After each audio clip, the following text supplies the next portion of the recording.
E hoje a gente tem aqui o João Dória, nosso ex-governador, pré-candidato à presidência da República, e eu vou fazer, então, a breve introdução.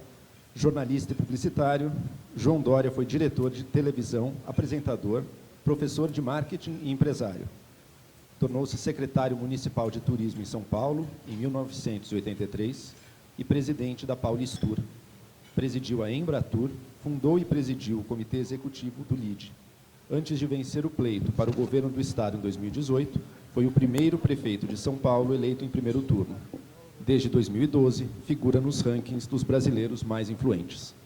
Então, com uma salva de palmas, eu dou a palavra a João Dória.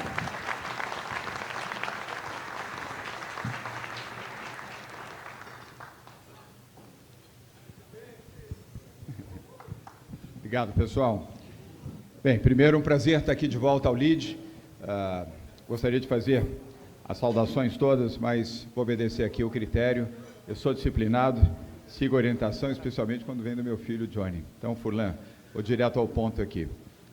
Eu elenquei, Joel, alguns aspectos importantes, já que o tema aqui é uma proposta para o Brasil. E é importante que fique claro para vocês quais são essas propostas, quais são os conceitos que nós advogamos. Eu falo nós, porque isso é um trabalho de equipe, e eu acredito em equipe. Aliás, Furlan, obrigado pela lembrança que você fez.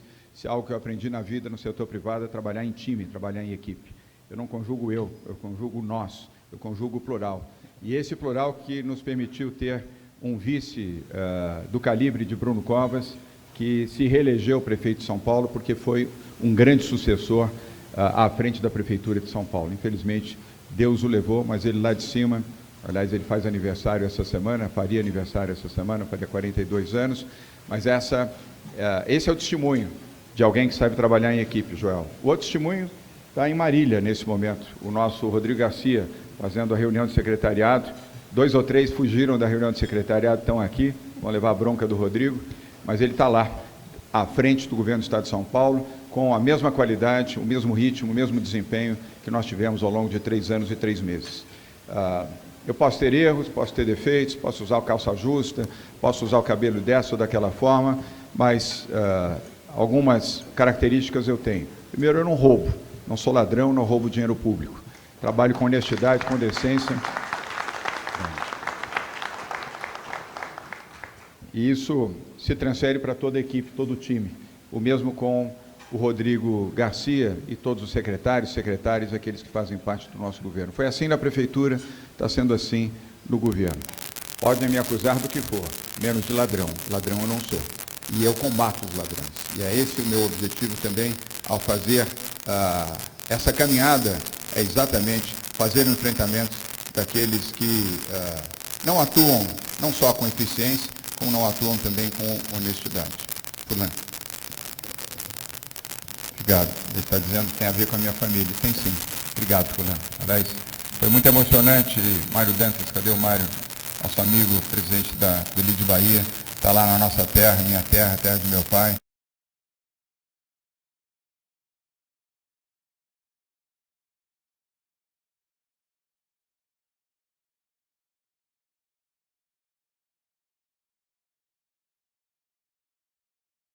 Agora Morena, mas vamos lá. O senhor também, né? Sim. Mas é verdade. Mas estava bem bonito, né? Ainda mais a música da Bahia. Aliás, tem plena prática, uma banda. Foi feito bem filmes, documentários, lá em Rio de Campos, aqui na cidade da Chapada Diamantina, onde nasceram meus filhos. Meu pai morou lá, meu pai nasceu em Salvador, morou lá. E meus avós nasceram lá. E ali, todos os meus tempos, uma cidade linda, histórica, mas recomendo que, se tiverem algum dia para conhecer, estou muito emocionado visitando o Rio de Campos. Mas eu queria fazer uma outra observação.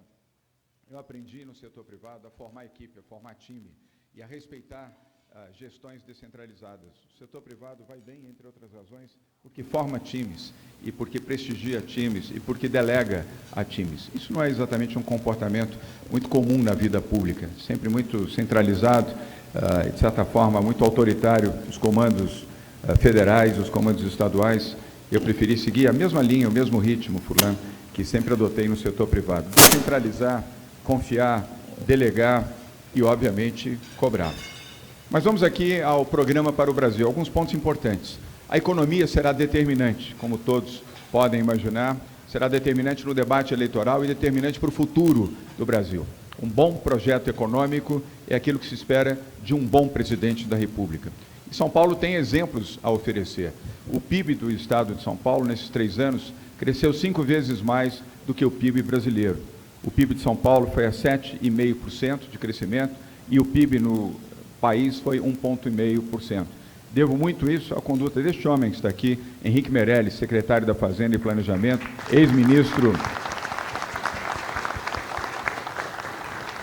ex-ministro da Fazenda de um bom governo, o governo do presidente Michel Temer, e ele cumpriu muitíssimo bem a sua tarefa como secretário da Fazenda e Planejamento do Estado de São Paulo, ao lado de uma brilhante equipe.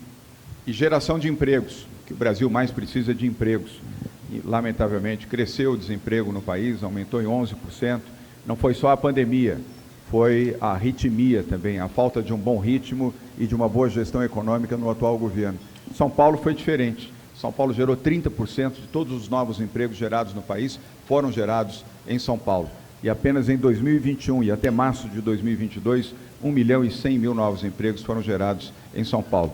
Mais uma vez, sob a batuta de Henrique Meirelles. Onde cresce a economia, cresce a distribuição de renda, cresce o emprego e diminui a pobreza. Essa é uma regra básica do liberalismo e principalmente do liberalismo que pratica e exercita corretamente a economia.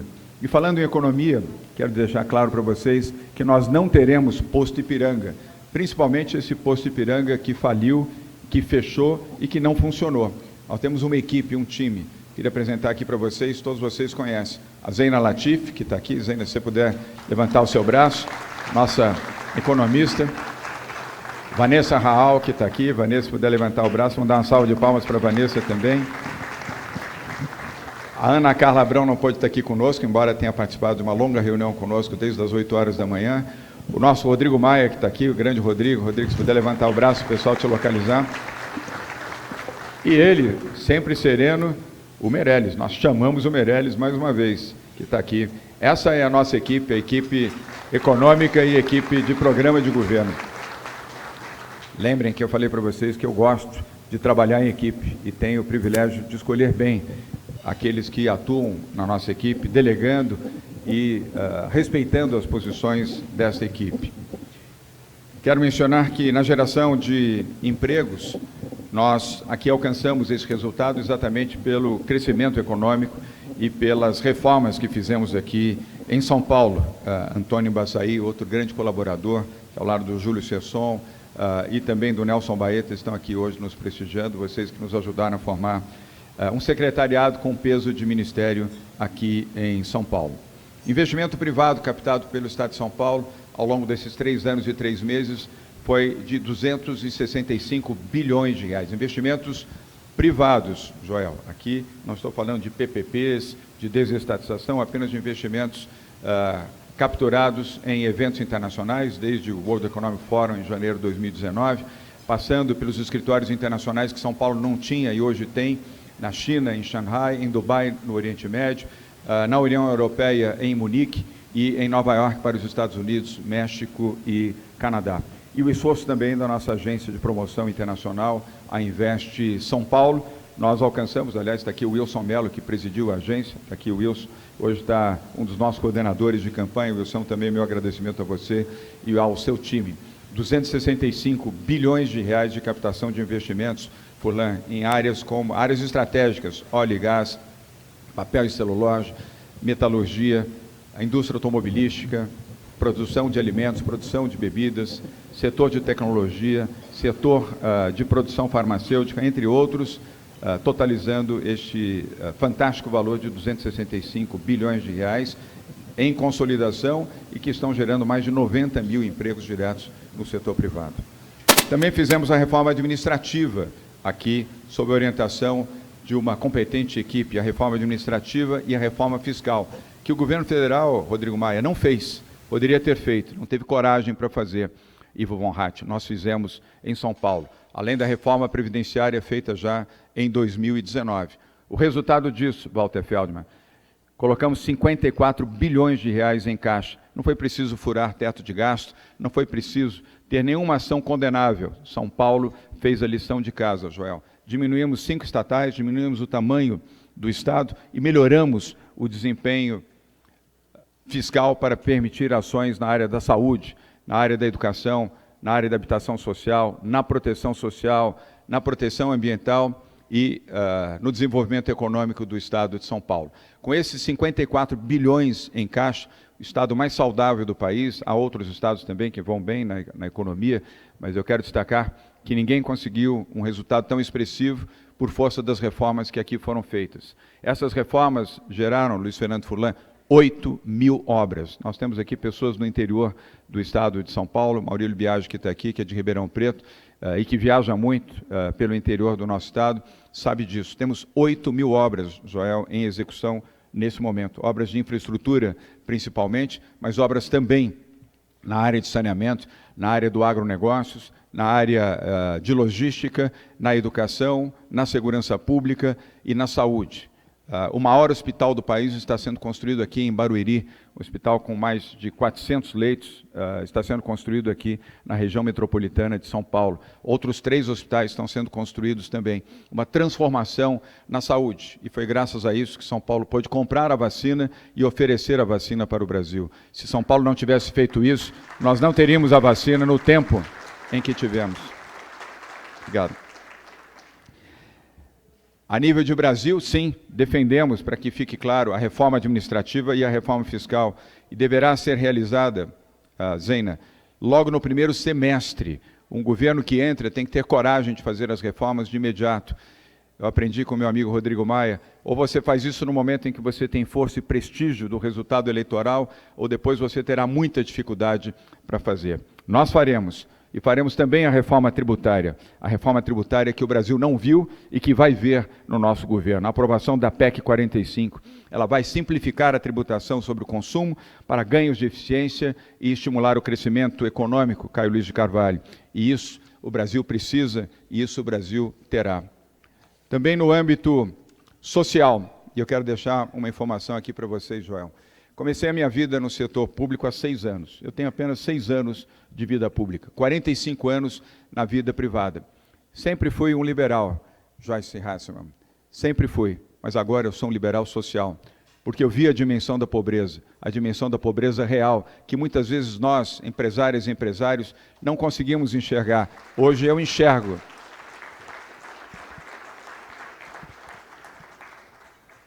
Não deixei de ser um liberal, mas agora sou um liberal social. Alguém que acredita no liberalismo, que acredita no setor privado, que entende que o privado pode fazer melhor do que o público em várias das áreas de atuação, onde o público não deve estar e o privado deve estar, mas o governo não pode ser omisso, distante, gélido, frio e indiferente em relação aos mais pobres, em relação àqueles que são vulneráveis e que, lamentavelmente, no Brasil, essa faixa de pessoas vulneráveis dobrou de tamanho, pela incompetência do atual governo e também pela pandemia. Vamos atuar como fizemos em São Paulo e como fizemos na educação, ampliando o ensino de tempo integral em 364 escolas que nós tínhamos, Joel. Hoje nós temos 2.050 escolas de tempo integral. Várias vezes eu ouvi o seu tio Roberto, que aqui está, falar também desse tema. Ele não é especialista só em economia e educação, ele conhece também, e muitos e muitas de vocês também. Viviane Sena, que não está aqui entre nós, mas esteve durante dezenas e dezenas de encontros, sempre me dizia: João, escolas de tempo integral, João, escolas de tempo integral. Pois esse desafio, ao lado de Rocieli Soares, outro grande ministro do grande governo do presidente Temer, nós fizemos, Joel. Tínhamos 100 mil alunos em escolas de tempo integral aqui em São Paulo. E o que mais Rocieli e eu, Marcos Arbeit, ouvíamos era que era impossível fazer mais escolas de tempo integral. E porque, ora, 16 anos de governos anteriores, sem fulanizar, foram feitas 100 mil vagas de escolas de tempo integral. Como agora vocês querem propor quintuplicar o número de escolas de tempo integral e de alunos em tempo integral? Pois nós fizemos. Hoje nós temos, nessas 2.050 escolas de tempo integral, 1.122.000 alunos em escolas de tempo integral. Saímos de 100 mil, deduplicamos, não quintuplicamos, deduplicamos. Trabalho sério, competente de Rocieli Soares, que foi ministro da Educação. Isso é política social. Isso é ação inclusiva, porque essas escolas, Rosana Saad, essas escolas são basicamente periféricas para atender a população mais humilde e mais pobre.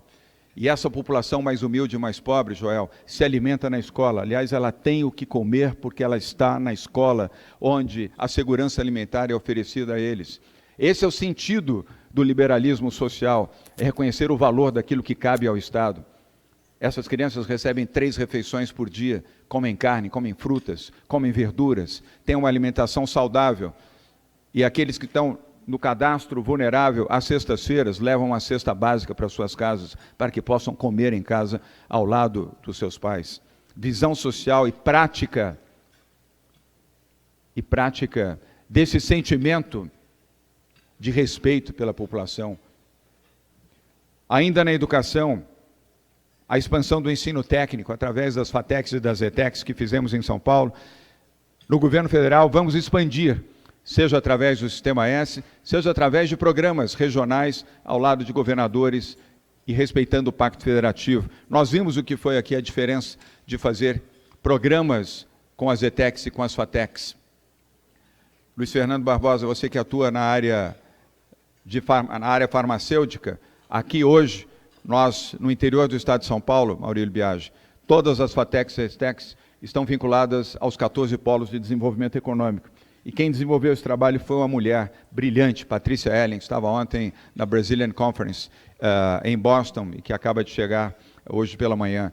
A Patrícia, com discernimento e o apoio à ciência e tecnologia, fez com que as escolas técnicas pudessem estar associadas ao desenvolvimento econômico, exatamente como fez a Alemanha no período pós-guerra, e até hoje a Alemanha é uma potência porque fez os programas de ensino técnico ao lado do ensino superior, o ensino básico, o ensino fundamental e o ensino infantil. E falando sobre expansão na oferta de vagas para a educação infantil, não será, Armando Ferrentini, apenas uma responsabilidade de municípios e de estados. Será, no nosso governo, uma responsabilidade federal. O governo federal tem a obrigação de apoiar e investir na educação. E um governo que tem 5 ministros da educação não acredita em educação. Um governo que tem responsabilidade coloca pessoas responsáveis, coloca pessoas que sabem o que é educação, coloca pessoas que sabem conduzir o processo educacional no Brasil. E não se admite corrupção e nem inovação com lingotes de ouro para obtenção de favores e vantagens no Ministério da Educação. Em São Paulo não se roubou o dinheiro público para se fazer a educação mais ampla e o atendimento à população mais vulnerável do Estado. Quero ainda na inclusão social, já caminhando para o encerramento, dizer que fizemos aqui a Bolsa do Povo, um programa inovador com R$ 535, remunerando o trabalho. Aqui nós não remuneramos para que as pessoas fiquem em casa. Aqui, Roberto Cortes, as pessoas são remuneradas pelo trabalho, porque é isso que elas desejam. A população não quer piedade, a população quer dignidade, e dignidade é trabalho, é salário, é educação, é saúde, é respeito pela população, é vacina no braço, que foi negada à população durante tantos e tantos meses. Se São Paulo fosse uma nação, seria o segundo país do mundo, DURS, em vacinação, segundo país do mundo em vacinação. Um exemplo para o mundo. Como nós desejamos, Vanessa Raal, que o SUS, Sistema Único de Saúde, seja restabelecido e reconduzido à sua origem, uma das poucas coisas que o Brasil já teve orgulho e que perdeu pelas más administrações que teve ao longo desses últimos 3 anos na área da saúde. Também, com 4 ministros da saúde, você não tem saúde. Quero registrar também que os programas inclusivos que fizemos aqui em São Paulo, faremos no Brasil, para as mulheres, para os jovens, para os negros, para os indígenas, para os quilombolas, para as pessoas com deficiência. Todos participaram ativamente do governo de São Paulo, como continuam a participar. Aqui os negros não são um quadro na parede, participam ativamente de todas as decisões de governo e de todas as políticas inclusivas no governo do Estado de São Paulo. Joel, pela primeira vez, líderes indígenas participaram de reuniões de secretariado, discutindo políticas públicas do governo com o governador e com os seus secretários. Quilombolas da região sul do Estado de São Paulo participaram também, Carlos José Marques, das reuniões para decidir aquilo que eles entendem que é necessário no seu apoio, seja no apoio da educação, da saúde, seja na atividade empreendedora. aliás, foram vacinados, quando o governo federal dizia que não era para vacinar índios e quilombolas, foram os primeiros ao lado dos profissionais da saúde que nós vacinamos com uma demonstração de respeito a uma população altamente vulnerável. E é isso que faremos a nível do governo federal. O Vale Gás, que hoje atende a quase 400 mil famílias aqui em São Paulo, o Vale Gás no nosso governo será obrigatório. Não é razoável imaginar que pessoas sem renda, sem capacidade de ter renda e sem salário, tenham que gastar R$150 por um botijão de 13 quilos de gás, que é o valor em São Paulo. Mas, Joel, sabe quanto custa na região norte um botijão de gás? R$220 um botijão de gás. Estão vendendo o botijão em 10 prestações, como se a pessoa, ao comprasse um botijão, utilizasse o ano inteiro. Uma família de 5 pessoas, Ivo Monrat, Jean Queiroz, utiliza um botijão de 13 quilos de gás a cada 2 meses para fazer o seu alimento.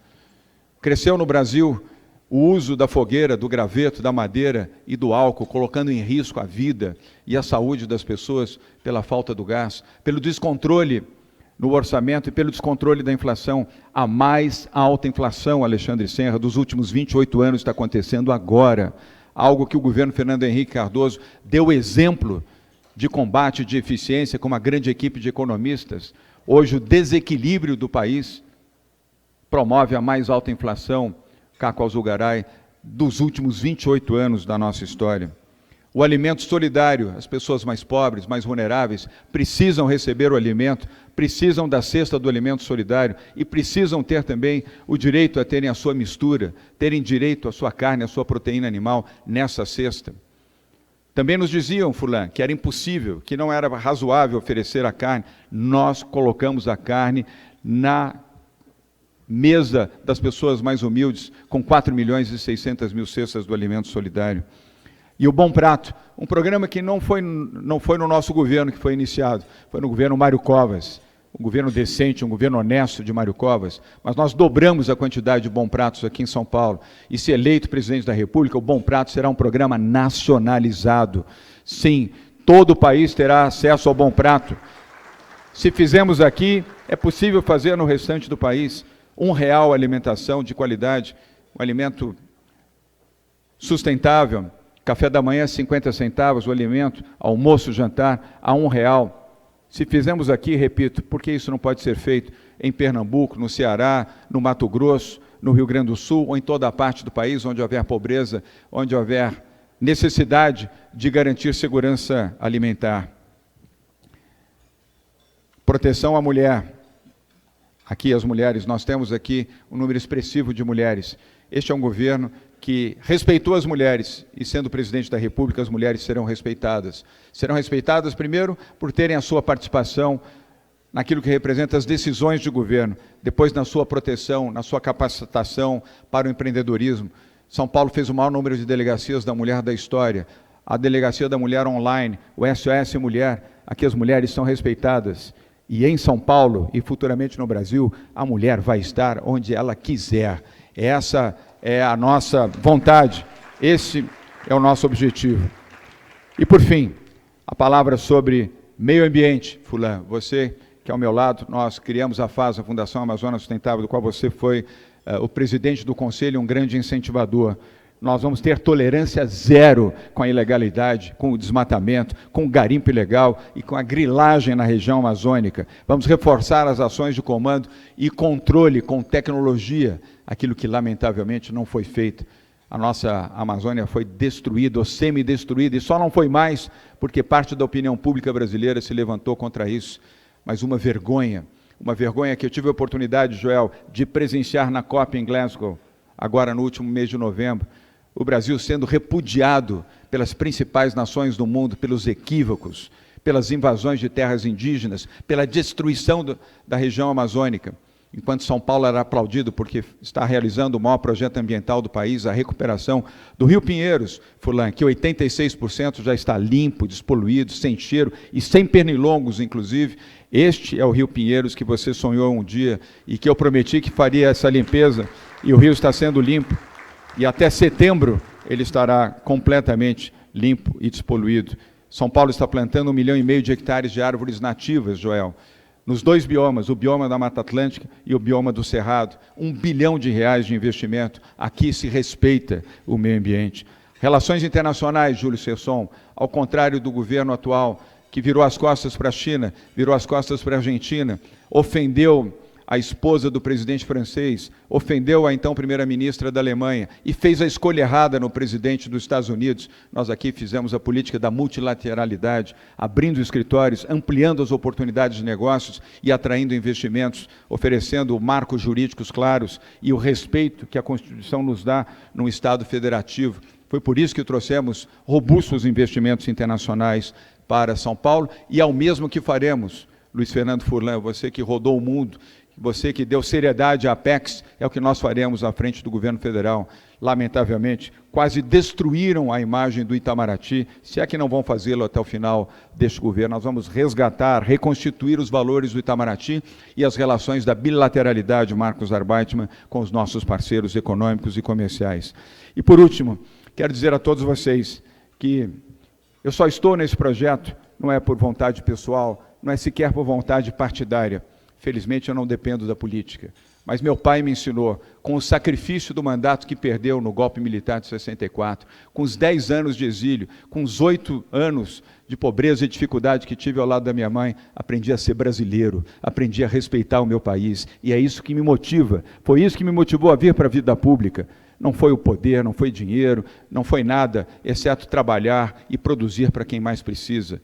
Abri mão dos meus salários ao longo desses 6 anos, de benefícios, vantagens, e aquilo que facultativamente a própria Constituição do Estado me oferecia. Não tive cartão corporativo, não tive vantagens e benefícios de nenhuma ordem, exceto a vantagem de poder governar para o povo do Estado de São Paulo e dar uma demonstração que São Paulo deu, que o Brasil tem jeito, minha gente. O Brasil tem jeito, tenham esperança no Brasil. E o Brasil precisa de paz, de entendimento, de harmonia, mas o Brasil precisa também de liderança. Sem liderança, nós não vamos mudar o Brasil. E a liderança no caminho certo, na rota certa, no caminho preciso, da verdade, da honestidade, da transformação e da solidariedade, minha gente. Viva o Brasil! Obrigado! Obrigado.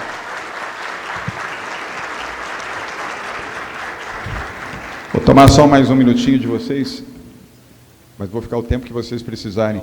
Vamos exibir só esse pequeno vídeo. Eu falei aqui de Brasil, mas queria mostrar um pouquinho para vocês isso. Johnny, são 2 minutos o vídeo se apenas. For 2 minutos, pode passar, por favor, e a gente segue aqui para o debate.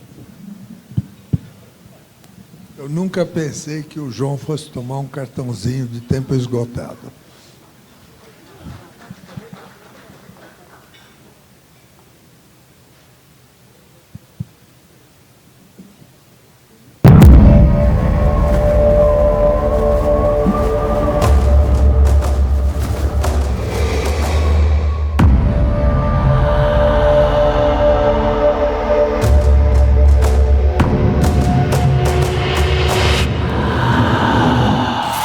Na China, um vírus misterioso surgiu na cidade de Wuhan. Números oficiais dizem que 50 pessoas foram diagnosticadas por causa de complicações respiratórias. The first case of coronavirus has been confirmed here in the United States. A França confirmou hoje 2 casos de contaminação por coronavírus. São os primeiros registros da doença na Europa. O governo de São Paulo anunciou a criação de um centro de contingência para monitorar casos de coronavírus no estado. A decisão foi tomada depois que o primeiro caso da doença no Brasil foi confirmado nesta quarta-feira aqui na capital. COVID-19 can be characterized as a pandemic.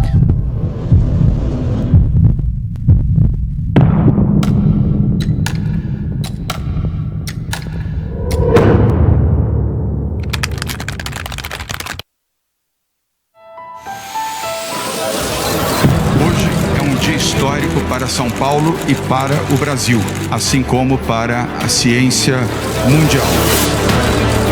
O Instituto Butantan fechou acordo de tecnologia com a gigante farmacêutica Sinovac Biotech para a produção da vacina contra o coronavírus. Os testes com a vacina Coronavac começam hoje em 6 estados do país com 9 mil voluntários da área da saúde. O estado de São Paulo divulgou hoje o plano de vacinação contra a Covid e pretende começar a imunizar milhões de pessoas no mês que vem. nós vamos iniciar a imunização dos brasileiros de São Paulo em janeiro.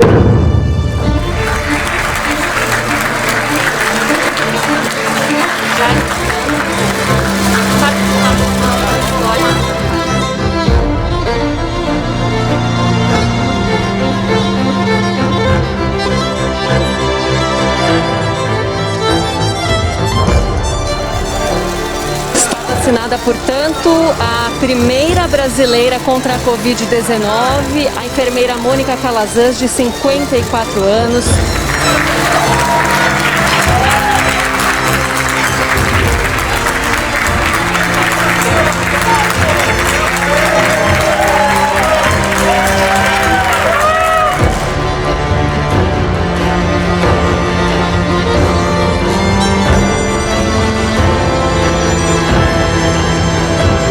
E o estado de São Paulo passou a liderar ontem a vacinação no país, com a maior porcentagem de pessoas com esquema vacinal completo.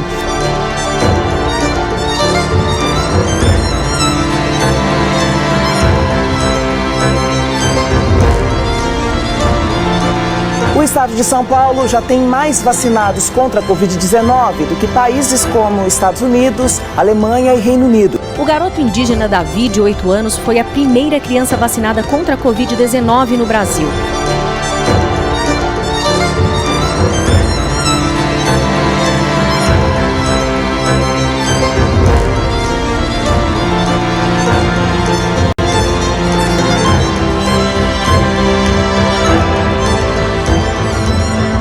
Covid-19 deixou de ser a principal causa de morte no estado de São Paulo. A campanha de vacinação contra o coronavírus é o motivo dessa mudança.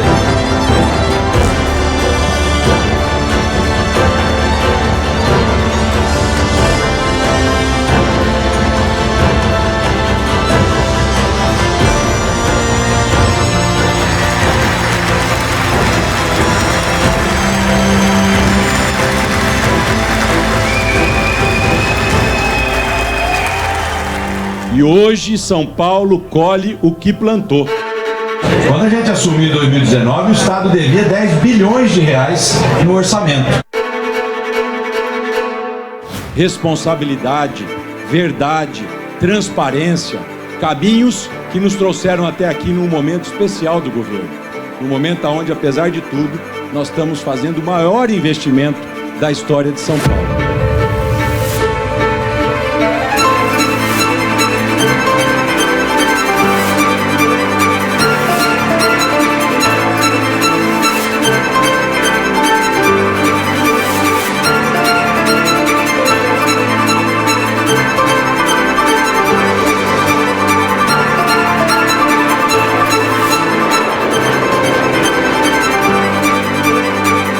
A economia do estado de São Paulo cresceu em 2021 pelo terceiro ano seguido acima da média do Brasil.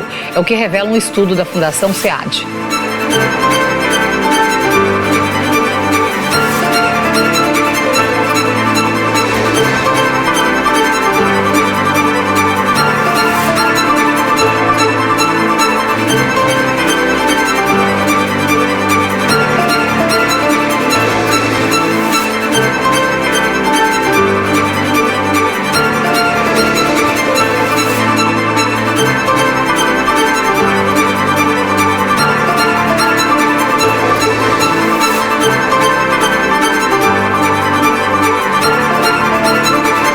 Atlas da Violência, divulgado hoje, revela que o estado de São Paulo tem a menor taxa de homicídio do país.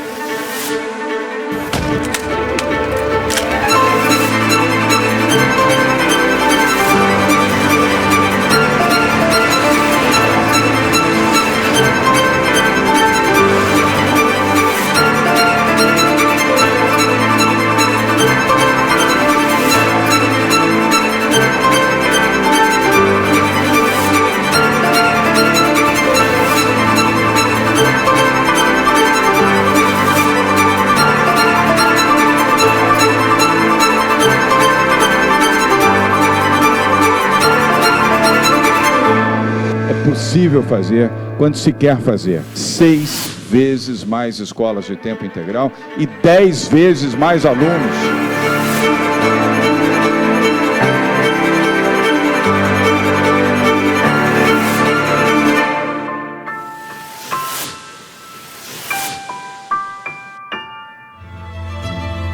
o governo do Estado de São Paulo começa a enviar o cartão da Bolsa do Povo.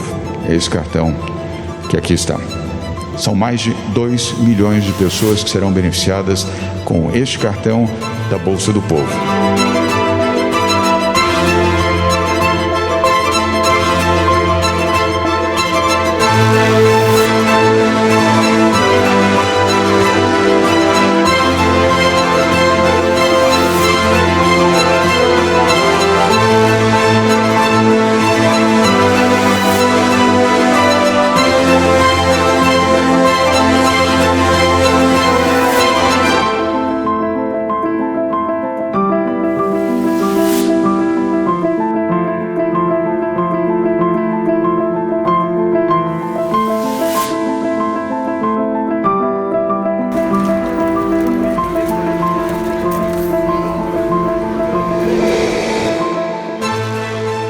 Trabalhei e muito ao longo da minha vida. 45 anos trabalhando duramente. Eu já estou há 5 anos trabalhando pelas pessoas de graça. Não recebo nada, nem eu e nem a minha esposa Bia. Podia estar morando fora do Brasil com os meus filhos, com a minha esposa. Podia estar numa situação de conforto. Trabalhei muito por isso. Mas não. Pelo exemplo do meu pai, pelo exemplo da minha mãe, prefiro estar lá no campo.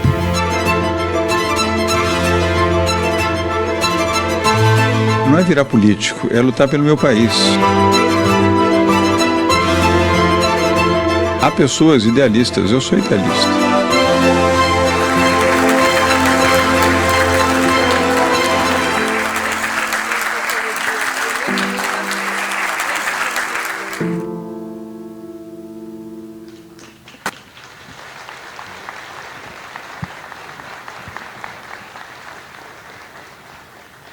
Bom, vamos ao debate então. Vocês estão me ouvindo? Tá ligado aqui? Alô? Passou um pouquinho dos 2 minutos, mas a gente tem, Furlan, rapidamente, antes de eu passar para o Joel fazer a mediação, nós temos 10 perguntas aqui da mesa, a todos aqui que vão direcionar a pergunta. 1 minuto para a pergunta, por favor, e limite de 2 minutos para a resposta, que assim a gente fica dentro do tempo, ok? Combinado? O tempo está marcado aí na frente. Joel. Bom, depois dessa apresentação, vamos passar para as perguntas. Eu já vou passar para as perguntas da mesa, mas eu queria começar fazendo uma pergunta minha, Dória. Já tive aqui em eventos anteriores com outros pré-candidatos também e comecei da mesma maneira. A gente está vivendo uma situação muito polarizada na política brasileira e não está claro que qualquer nome de fora dessa polarização esteja conseguindo furar isso. Qual que é o caminho? O caminho é ter humildade, ter diálogo, ter a referência do Brasil, ampliar as forças do chamado Centro Democrático, que envolvem o PSDB, o Cidadania, o MDB e a União Brasil, para termos uma candidatura única, fortalecida pelo conjunto desses partidos, e uma candidatura que não deverá ser uma candidatura partidária e nem unitária, e sim coletiva e pelo Brasil. E esse é o esforço do qual eu estou participando com representantes desses partidos mencionados, e este é o caminho para romper a polarização. Alguém pode ainda, na sua questão, indagar, há tempo suficiente para isso? Há. Eu quero aqui afirmar, aliás, tem vários colegas jornalistas que estão aqui presentes, nós vamos vivenciar, Joel, a mais breve e mais intensa e também a mais suja campanha eleitoral da história. Será uma campanha de 75 dias, não será uma campanha de 4 meses, como foi no passado recente, em 2018, nas eleições presidenciais. Será uma eleição de 75 dias. Em 75 dias, você terá aí modificações e alterações em sentimentos de pesquisa e no sentimento popular, que poderão, sim, promover a ruptura dessa bolha e oferecer ao Brasil uma alternativa democrática, segura, confiável e com esperança. Tá certo. Bom, vou passar então para os membros da mesa, começando com Luiz Furlan, chairman do LIDE.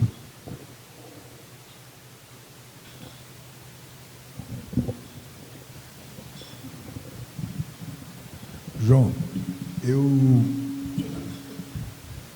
a parte de tudo isso de bom que você mencionou, principalmente olhando a classe que tem os salários mais baixos, né? eu ouço muitas críticas do pessoal da classe média. E uma delas tem a ver com o aumento do IPVA. Né? O pessoal diz, caramba, teve um estado que congelou o IPVA, acho que foi Minas Gerais, e São Paulo, para alguns casos, deu lá 20%, 25% de aumento de IPVA. Tudo bem que os carros valorizaram e tal.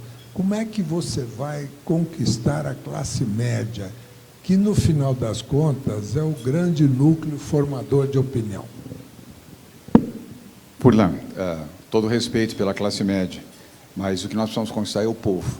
O povo é que vai eleger o futuro presidente da República do Brasil. O povo é que não tem dinheiro, não é para pagar o IPVA, não tem dinheiro para andar de ônibus, Furlan.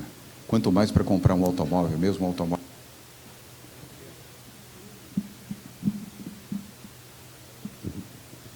Você começou a falar mal da classe média, está vendo? Cortou o microfone seu. Não estou falando mal da classe média, mas nós temos que ter discernimento e valores. A preocupação prioritária de um governo é com os mais pobres, Furlan. Nós não podemos ter a preocupação prioritária com os mais ricos.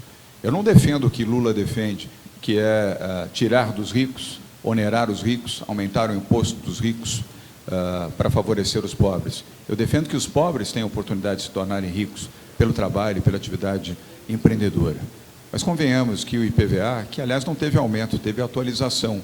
E quem tem automóvel importado paga mais. Porque se ele tem o privilégio de comprar um automóvel dolarizado para o seu conforto, que aliás está no seu direito, ele paga mais por isso também. O seu IPVA é proporcional. E o responsável está aqui na sua frente, foi Henrique Meirelles, um homem que soube colocar estabilidade fiscal e colocar o Estado numa posição privilegiada no Brasil. Não houve aumento de IPVA em automóveis populares e nem em automóveis para pessoas com deficiência, nem sequer a atualização. Mas para as pessoas que podem pagar, hoje tem o seu IPVA atualizado. Não há nenhum arrependimento disso. A classe média em São Paulo cresceu na sua oportunidade de negócios, de trabalho, de renda.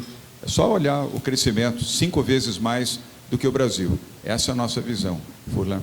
As pessoas mais pobres, mais humildes e mais vulneráveis são prioridade para qualquer governo que seja justo e solidário com o país.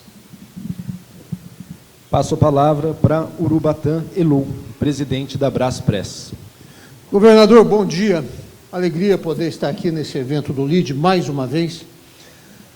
No começo da pandemia, governador, eu tive a oportunidade de lhe dizer que mesmo com a atividade comercial cerceada na sua atividade, a economia encontrava os seus próprios caminhos e encontrou através do comércio eletrônico. Agora nós estamos vivendo mais um período de enorme dificuldade com quase que um processo de estagflação. Ameaças à reforma trabalhista, a PEC 110 travestida de reforma tributária. E eu quero dizer para o senhor que, independente de classe média ou de classe baixa, o maior caminho social que um país pode ter é a geração de emprego. Qual é o caminho do governo Dória como presidente da República para o país? Obrigado, Urubatã. Você tem razão nesse seu enunciado, nessa ameaça à reforma trabalhista, o que é um absurdo, foi uma conquista, aliás, uma das boas conquistas do governo Michel Temer, conquista da sociedade.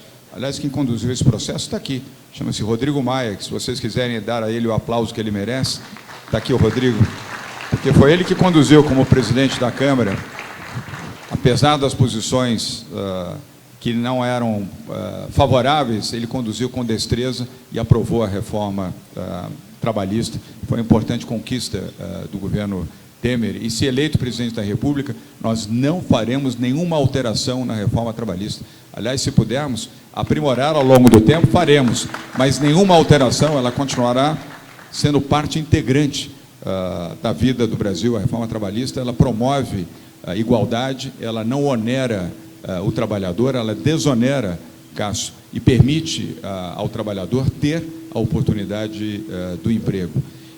E a nossa proposta econômica, Urubatã, foi essa que nós apresentamos aqui, um governo liberal social, apoiando a livre iniciativa, desestatizando, fazendo aquilo que o governo não fez. Prometeu desestatizar a Eletrobras. A Eletrobras está na mesma posição. O presidente Temer preparou, com a ajuda de economistas, com a ajuda de pessoas importantes, algumas até que aqui estão, o caso da Vanessa Raal, e não fez a privatização da Eletrobras. Prometeu privatizar os Correios continuam sendo uma estatal pesada, lenta, sem competitividade, sem prestar bons serviços à população brasileira. Já foi o seu tempo. Hoje não tem mais necessidade. A própria Petrobras, se eleito presidente da República, ela será colocada num projeto de privatização, sim, não para fazer um monopólio público se tornar um monopólio privado, mas para que ela possa se transformar em 3 ou 4 empresas numa modelagem bem feita e bem construída, para que a competitividade e um fundo de reserva permita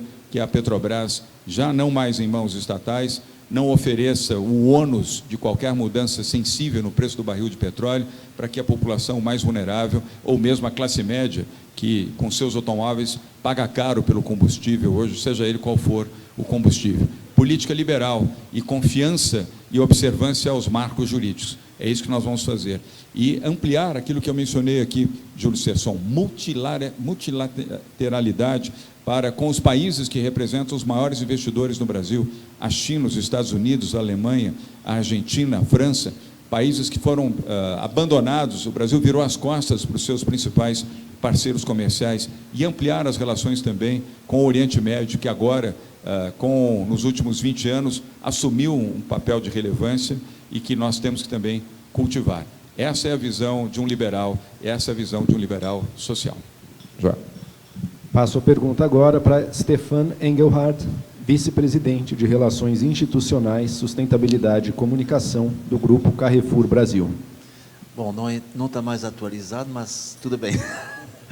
João, boa tarde, parabéns pelo discurso, gostei muito, fiquei emocionado. Eu queria te fazer uma pergunta sobre a terceira via. Se fala muito de terceira via, a gente não vê essa terceira via se destacar, aparecer. Eu queria saber o que você vai fazer para mudar esse jogo. Bem, Stefan, fazendo uma brincadeira com você, primeiro você está vendo a terceira via aqui na sua frente, está falando, está usando o microfone agora. Boa, gostei. E essa terceira via, que eu procuro chamar, Joel, de via da esperança, ela soma forças com Simone Tebet, que já esteve aqui, brilhante senadora da República, por quem eu tenho muita admiração, além de amizade, além de a figura feminina. Ela é uma boa legisladora, uma boa senadora, e frequentou o executivo também como prefeita de Três Lagoas, no seu estado natal. E o candidato que certamente será anunciado na semana que vem, do União Brasil, que provavelmente será Luciano Bivar, que é o presidente do União Brasil, um partido importante, significativo, neste movimento da chamada Via da Esperança. Diálogo, humildade, compreensão de que, se nós tivermos juízo e respeito pelo Brasil e pelo povo brasileiro, teremos sim um nome para romper a bolha que hoje, neste momento, está entre Lula e Bolsonaro. Eu quero lembrar que mais de 40% da população brasileira hoje, de acordo com diferentes pesquisas, não confia nem em Lula, nem em Bolsonaro. É com essa população e até com outros segmentos que nós desejamos dialogar e mostrar que é possível, sim, ter um Brasil honesto, um Brasil diferente, um Brasil que cresça e que respeite os mais pobres e os mais humildes.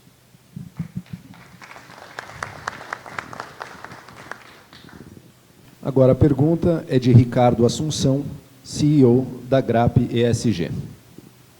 Governador, primeiro parabenizar pelo governo aqui no nosso estado, belíssimo, e dizer que a GRAP hoje ela é a líder na América Latina de ecossistema de sustentabilidade e produtos ESG.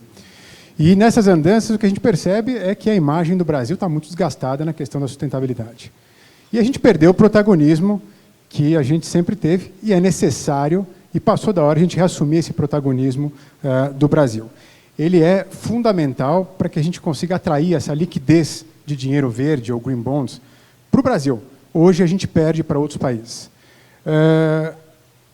Ao mesmo tempo que o mundo tem um passivo do carbono, e a gente vê isso em todas as rodas de discussão, o Brasil tem um ativo com as terras e com os biomas que a gente tem. Porém, a gente não consegue capitalizar em cima disso e talvez ele seja determinante para a gente conseguir melhorar a vulnerabilidade social do país, equilibrar isso. Nós sofremos muito nos últimos anos porque a interlocução entre o setor privado e o governo e a ciência para essas questões não existe. Eu queria saber a sua reflexão sobre o que é possível fazer para o Brasil recuperar essa posição de protagonista e o setor privado conseguir, enfim, capitalizar e brigar de igual para igual com outras empresas de fora. Obrigado, Ricardo. Boa colocação na questão ambiental.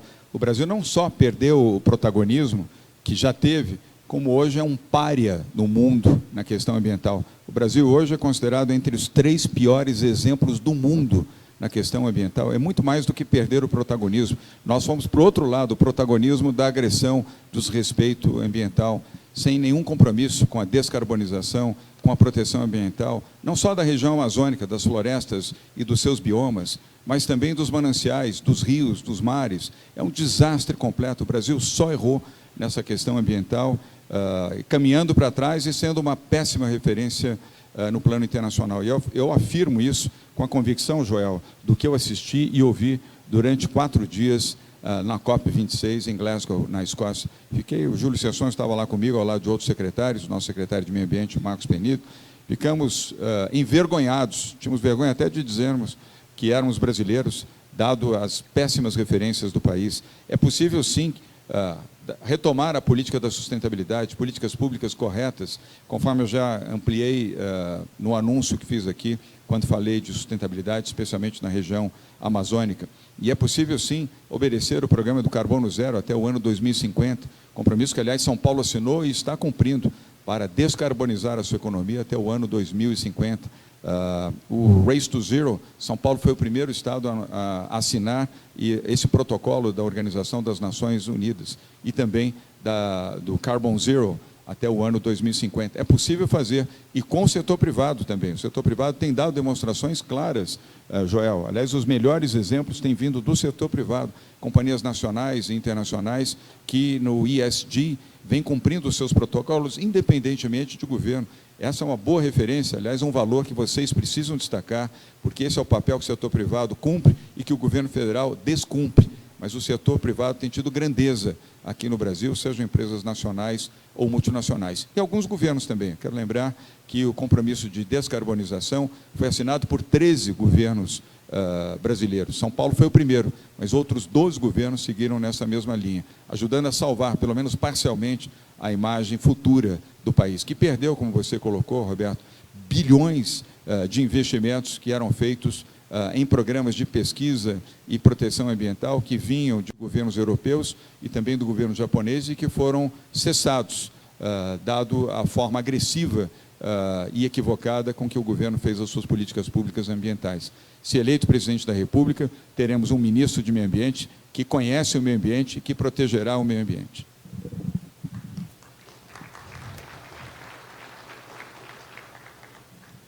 Passo agora a palavra a Sérgio Comolatti, presidente do Grupo Comolatti. Boa tarde. Permito-me chamar João, já conheço há muito tempo. No último almoço debate que nós tivemos, eu fiz uma pergunta sobre um tema que me preocupa muito e acho que preocupa todo mundo, que é a insegurança jurídica. Hoje eu vou fazer uma pergunta sobre outra segurança, que é a segurança pública. O que você acha que está acontecendo de errado no governo federal e o que você faria para melhorar esse quesito? Obrigado, Sérgio. A segurança pública foi uma das áreas priorizadas aqui no governo de São Paulo. Vocês viram neste vídeo que São Paulo alcançou, no último mês de março, o seu melhor índice de homicídio para cada 100 mil habitantes. 6 homicídios para 100 mil habitantes.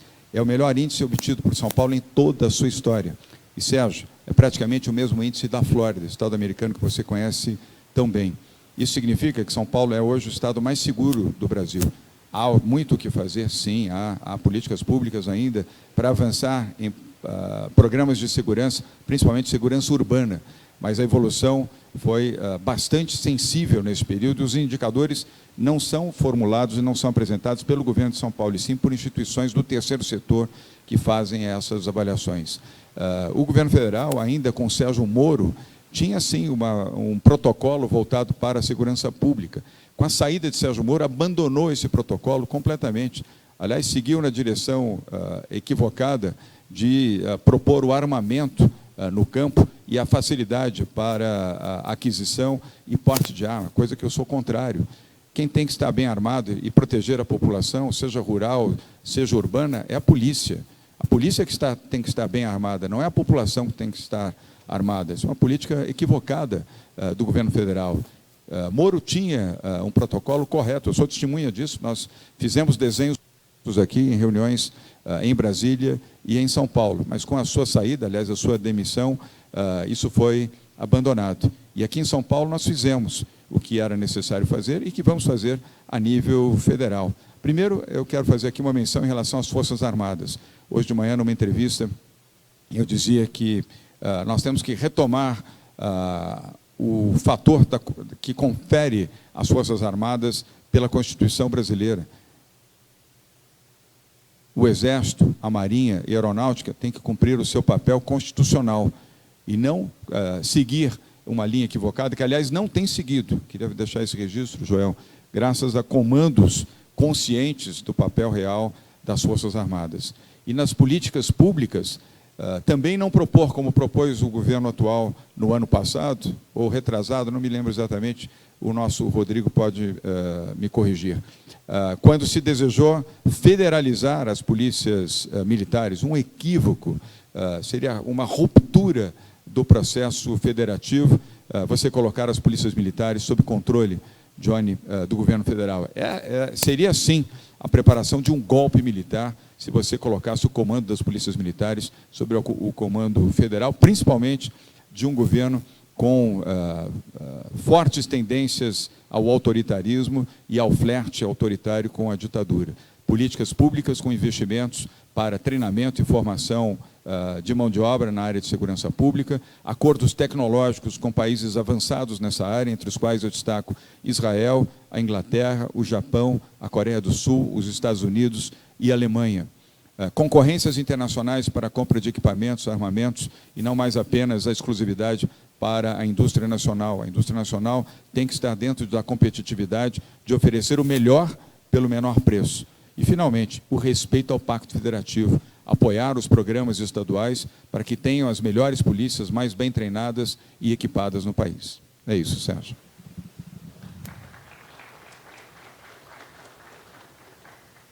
A pergunta agora é de Josmar Verilo, membro do board da Paper Excellence.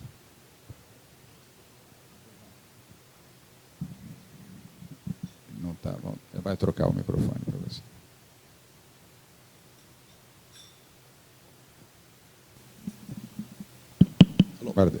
Bom dia, governador.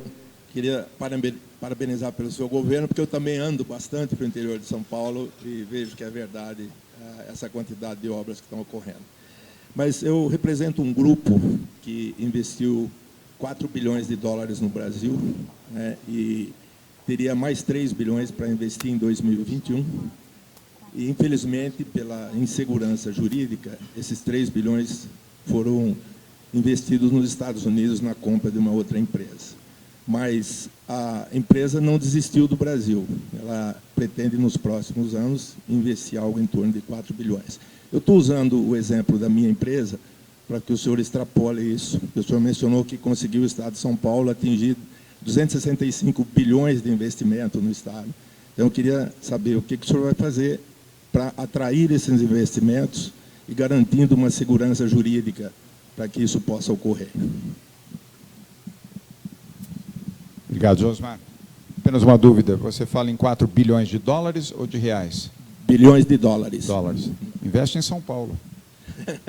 Com certeza. Pode falar com o seu board e investe aqui. Aqui tem segurança jurídica. Aliás, nós não tivemos ruptura, felizmente, ruptura democrática, e tivemos o respeito à Constituição. Então, os estados, federativamente, têm autonomia para os seus marcos jurídicos e a sua própria legislação. Vou dar um exemplo no seu setor, que foi a atração que fizemos com a Bracell, o grupo Golden Eagle, que você conhece tão bem, e fizemos aqui a maior fábrica de celulose líquida da América Latina. Aliás, no seu pleno funcionamento, será a maior fábrica de celulose líquida do mundo, aqui em Lençóis Paulista, no interior do estado de São Paulo. Esse é um tema que você conhece bem. Um investimento que começou com 16 bilhões de reais, agora já foi a 26 bilhões de reais, da família Tanoto, que tem o controle, é uma empresa de capital aberto, mas com ainda uma parcela considerável sobre as mãos da família Tanoto, uma família de origem da Indonésia, mas que vive hoje em Singapura. E este investimento foi atraído lá no World Economic Forum, Fulan. Foi minha estreia como governador em 2019, Júlio Sesson estava conosco, e lá conversando com o Anderson Tanoto, dei a ele as garantias do marco jurídico que ele desejava, do aquífero que ele precisava, das áreas e da dimensão territorial e também da logística para a implantação da sua fábrica. Em 6 meses, a decisão foi tomada e já em 2019, o início das obras dessa fábrica gigantesca, que vai abrigar 7.000 trabalhadores, nesse momento deve ter algo em torno de 3.800, 4.000 funcionários. Portanto, há confiança sim. Por isso é que eu tomo a liberdade aqui, ainda que de forma bem-humorada, dizer a você, se você não tiver, por circunstâncias, plena confiança no Brasil de hoje, tenha no Brasil de amanhã. Mas se tiver dúvida também, invista em São Paulo. Aqui a gente respeita o capital privado e respeita também os marcos jurídicos. Obrigado, Osmar. Passando a palavra agora a Max Trevisan, diretor da RV Imola. Boa tarde, governador, presidenciável João Dória. Somos operadores logísticos da área da saúde, atendemos diversos municípios e estados e podemos dizer com propriedade que a saúde gerida pelo governo do estado de São Paulo é referência para vários outros estados. Houve uma significativa melhora no atendimento à população, seja na gestão dos hospitais, bem como no fornecimento dos medicamentos. Como que o governador presidenciável enxerga, sabendo da potência que é o SUS, o quanto a população mais carente de outras regiões do Brasil necessitam do SUS e da medicação e da assistência, como que o governador enxerga essa expansão e melhoria no SUS, que hoje é referência também a nível nacional e internacional, e tendo em vista que busca sempre um bom time, a escolha do ministro da Saúde, já tem alguns nomes em vista, o que tem de spoiler aí para os empresários que aqui estão? Obrigado. Marco, obrigado. Obrigado ao Roberto também, que eu sei que está aqui conosco. Não sei se ele está aqui na mesa, mas eu vi o Roberto da RV Imola. Ele estava aqui ao lado, né? Mas obrigado pela sua pergunta. Não é hora ainda de falar, nem de escolher equipe, é hora de montar a estratégia. O outro microfone estava melhor, se vocês me permitirem fazer a troca. Eu vou respondendo aqui enquanto faz a troca. Sugeri depois uma boa revisão aí da equipe técnica do som, viu? Só para não perder a minha mania aqui. Boa. Mas, Marco, em relação ao sistema de saúde, neste momento não é hora ainda de pensar em nomes, e sim estabelecer programa de governo, e a prioridade nesse momento é o diálogo e entendimento entre as forças do centro democrático. Humildade, lembra-se que eu falei? Então você não pode precipitar o seu tempo, tem que caminhar passo a passo. O passo agora é somar forças no centro democrático para poder vencer, ser competitivo na eleição, vencer a eleição, e aí sim ter uma escolha correta.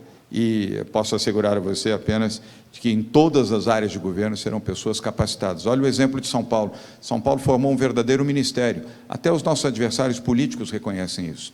Criticam a minha calça apertada, meu sapato, meu tênis branco, o cabelo, enfim, criticam aquilo que, como se você pudesse fazer juízo das pessoas por aquilo que vestem ou por aquilo que transparecem ser.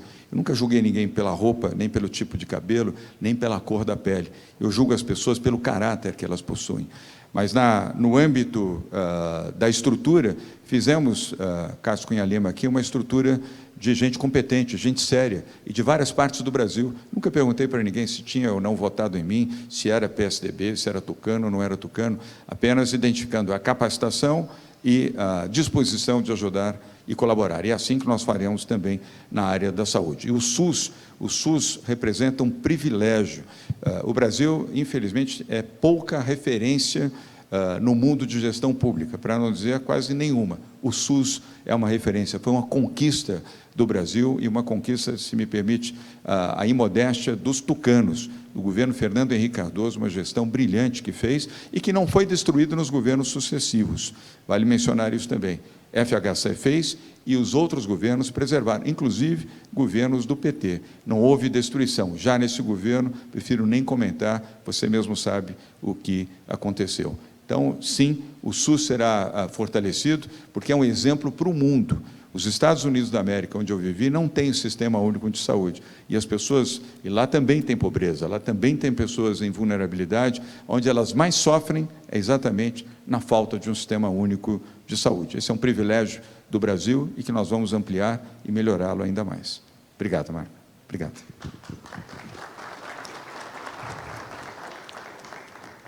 Agora a pergunta é de Welder Peçanha, diretor de relacionamento da Versani e Sandrini. Oi, João. Bom, antes de mais nada, a minha gratidão. Toda a minha família foi vacinada pela Coronavac. Então, antes de mais nada, a minha gratidão, João. Segundo, e essa é uma pergunta, acho que importante. Geralmente os governos têm 4 anos bons, partem para a reeleição, e vira uma esculhambação, porque se abre mão dos conceitos de uma gestão decente em troca de mais 4 anos. Eu queria saber qual é a sua posição. Helder, primeiro, obrigado pela sua introdução. A vacina é um orgulho que eu tenho no meu coração. Eu sou contra a reeleição, quero reafirmar aqui, exatamente pela razão que você colocou. A reeleição acabou sendo um mal para o Brasil. E, felizmente, o governo que atendeu e apoiou a reeleição, o governo Fernando Henrique Cardoso, reconheceu isso num belo artigo que escreveu em junho do ano passado, no jornal O Globo e no jornal Estado de São Paulo, publicados no mesmo dia, Joel, onde ele reconheceu que a reeleição não é boa para o Brasil. A reeleição é um mal para o Brasil. Ela é constitucional, portanto, eu não posso criticar os que planejam, almejam a sua reeleição, eles estão dentro daquilo que a Constituição os permite. Mas se eu puder contribuir em algum momento no futuro, e se puder contribuir para uma reforma política, essa reforma política vai acabar com a reeleição no Brasil. E sabe por quê? A razão você colocou. Porque a maioria dos políticos, quando alcança a eleição, ao invés de ter a preocupação prioritária na gestão e na administração, se preocupa com a reeleição. E aí é um desastre no seu programa de governo, um desastre completo. E sem contar que, com raríssimos casos, todos os governadores e prefeitos e mesmo presidentes que foram reeleitos fizeram um segundo mandato pior do que o primeiro mandato. O que o Brasil precisa é de uma eleição de 5 anos de mandato e também uma coincidência das eleições, isso num processo, evidentemente, você tem que projetar para fazer uma reforma política, porque o país tem um custo enorme a cada 2 anos promovendo eleição. Custa muito dinheiro para o país e muita paralisação também, Cássio, para o país. Quem sabe no futuro, um governo que tenha líderes e que tenha uma relação produtiva com o Congresso Nacional, respeitosa com o Congresso Nacional, assim como o Poder Legislativo, possa fazer uma reforma política e acabar com a reeleição.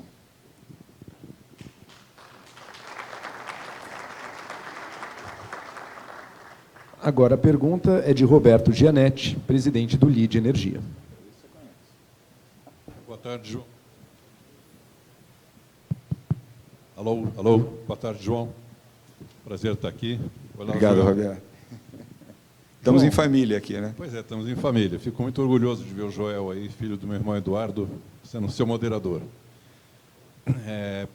Nós viemos da mesma escola, você vai até levar um susto com o que eu estou falando. Nós fomos alunos, colegas da escola André Franco Montoro, em 1982, na campanha governador. E ali nós aprendemos uma lição importantíssima, a descentralização administrativa, que era o mote da campanha de André Franco Montoro naquela época. Hoje nós temos no Brasil, João, 30% do eleitorado morando em cidades com menos de 50 mil habitantes. Cidades de baixa renda, baixa escolaridade e onde prospera o populismo. E é nessas cidades e nessa população que tanto o PT quanto, recentemente, os bolsonaristas conseguiram grande vantagem eleitoral. Eu queria saber, na sua proposta de campanha, como você vai atingir a população dessas cidades, dos rincões desse país, do Brasil profundo. Inclusive, imagino que agora no Nordeste você tenha visitado um pouco, se preocupado com esse tema. Mas se nós não chegarmos a essa população, eles vão ser levados pelo canto da sereia do discurso populista e vão fazer a diferença, talvez, no final. A gente não consegue tirar no Sudeste, nas cidades mais evoluídas, a diferença que, normalmente, essas cidades do Nordeste e do Norte dão para os candidatos populistas. É muito importante, eu queria saber o que você tem em mente para isso. Obrigado. Obrigado, Roberto. Primeiro, eu sou um antipopulismo. O populismo destrói o Brasil. O populismo de esquerda e o populismo de direita são destrutivos para o Brasil, porque mentem para a população e fazem um manuseio da população com objetivo eleitoral. Não há nenhum sentimento profundo na proteção dos mais pobres, dos mais humildes, na geração de empregos, geração de renda. Há um interesse populista na eternização do poder ou até no autoritarismo, nos flertes com o autoritarismo para um governo continuista. O populismo é um mal, e é um mal que precisa ser combatido ao processo democrático. E eu confio, Roberto, que mesmo nas cidades com menos de 50 mil habitantes, como você colocou, onde se concentram eleitores desse chamado populismo de esquerda ou de direita, que é possível haver essa transformação e essa mudança ainda ao longo dessa corrida eleitoral. Aliás, não é uma corrida, Joel, é uma maratona. E, repito, é uma maratona que vai se intensificar nos últimos 75 dias. Registrem em suas memórias o que eu estou mencionando aqui. Será a campanha mais curta da história, campanha presidencial mais curta, mais intensa e também mais suja, sobretudo pelas fake news, pelas agressões e pelas mentiras que são multiplicadas pelas duas partes extremistas. Não é só a extrema-direita que promove fake news. Ela faz com mais competência do que a extrema-esquerda, mas a extrema-esquerda também sabe praticar o exercício das fake news e das mentiras. Mas você conquista o eleitorado pelo sentimento, pela confiança e pela esperança, Roberto. Por que ele acredita no populista? Porque o populista, naquele momento, oferece para ele a esperança de que ele pode ter a comida no prato, que ele pode ter a vacina no braço, que ele pode ter uma perspectiva de vida futura melhor para os seus filhos, com uma educação que possa chegar à sua pequena cidade, nos rincões, no interior do Nordeste, na região Norte ou em qualquer outra parte do país. Se você oferecer um discurso convincente, verdadeiro, real, esta população, mesmo de cidades pequenas, pode mudar a sua intenção de voto e votar naquilo que pode representar a verdadeira esperança para o Brasil.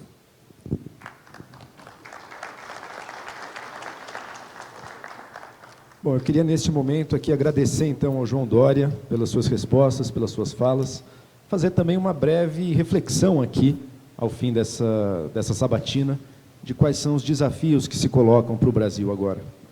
A gente tem nessa, que o Dória chamou de uma campanha que será uma verdadeira maratona, um desafio de duas ordens. Uma delas é na ordem do programa, das propostas. O que está sendo proposto que é diferente do que está sendo feito ali? De que maneira uma agenda de reformas, ou uma agenda de modernização ambiental, ou uma agenda de cuidados com a saúde pública, de que maneira ela difere do que é feito agora e qual dessas provavelmente é melhor para conduzir o país. E aí a gente está numa ordem de discutir números, fatos, dados, diferentes experiências, governos que fizeram diferentes atitudes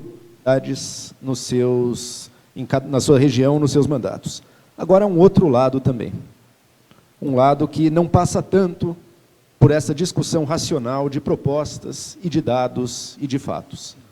O lado do coração das pessoas, o lado dos sentimentos e o lado de que faz soar na pessoa uma certa identificação com aquele que ela está votando. Afinal de contas, ninguém vota em programa, ninguém vota em projeto e ninguém vota numa proposta. A gente elege pessoas para ocuparem os cargos públicos. Pessoas porque, em algum nível, a gente confia naquela pessoa e que, mesmo que ela mude de ideia, ela vai estar ali tomando a decisão lá na frente.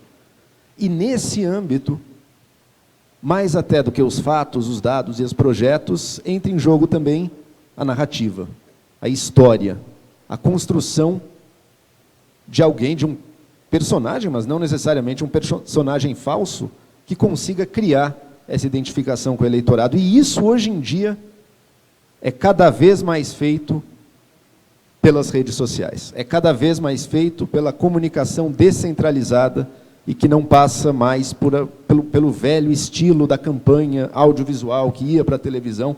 A gente já viu como em 2018, quem investiu muito em televisão não colheu tantos frutos assim. É óbvio que importa, mas não colheu tantos frutos assim. Essa construção de narrativa, de imagem e de construção de uma relação pessoal com o eleitor é um dos fatores determinantes que eu, pelo menos, vejo para 2022, e é o desafio, e conseguir isso é o desafio de qualquer um que tente chegar lá na frente. Dois já sabem muito bem como é que vão fazer isso. Para todos os outros, o campo ainda está aberto. Eu costumo dizer que eu tenho uma esperança irracional até que tudo pode mudar e que a gente pode mudar muito o quadro que a gente está vivendo no Brasil. Mas eu realmente acredito, porque no final das contas não é algo que dependa só da racionalidade, dos números, dos fatos, mas de uma identificação de fundo e dos valores de cada um. Muito obrigado. Obrigado, Joel. Quero só, Johnny, só uma última palavra para dizer, não discordando do Joel, até pelo respeito que eu tenho por ele, pela sua biografia, pela sua capacidade. Mas quero deixar claro para vocês, eu não desisto do Brasil. Eu não desisto do Brasil. Obrigado, pessoal.